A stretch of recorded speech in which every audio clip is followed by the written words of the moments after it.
साथीहरू सबैजनालाई मेरो न्यू भिडियोमा स्वागत छ। म चाहिँ पहिला चाहिँ यही काम गर्नुलाई मलाई धेरै रिस उठ्थ्यो हैन। अनि अब चाहिँ गर्दै गर्दै बानी भएर आफूले पनि एक्सेप्ट गरेर अब यही गर्नुपर्ने रहेछ। अब के गर्नु हैन, हाँसेर भए पनि गर्नै पर्यो, रोएर भए पनि गर्नै पर्ने।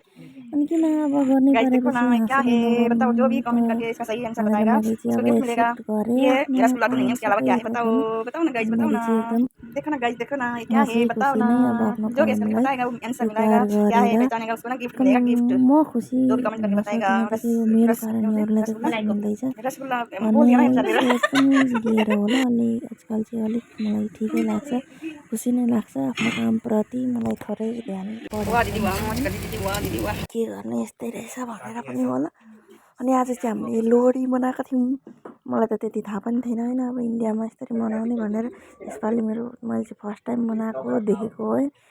अनि यसरी आगो जलाउनु पर्दो रहेछ यसरी। अनि यसमा चाहिँ पपकर्न अनि त्यस पछाडि मुङफली पनि हाल्नु पर्दो रहेछ हैन। हामीले पनि त्यही गरेको थियौँ। यहाँनिर बाल्कनीमा बसेर आन्टीलाई लिएर आएँ म। अनि बसेर यसो भिडियो सिडियो अलिअलि बनाइदिएको मैले चाहिँ हैन, हल्का यसो मेमोरेबल हुन्छ नि त पछि हैन। उहाँ काम गर्थेँ म, त्यहाँ यस्तो थियो, यसरी मेरो बितेको थियो दिनहरू रातहरू। किनभने 24 घन्टा पनि त म यहीँ बस्ने हो। त्यसैले हामीले लास्टमा चाहिँ यो पनि खाएको थियौँ, गजक र रेवडी। दामी थियो, मिठो थियो है, एकदम दामी।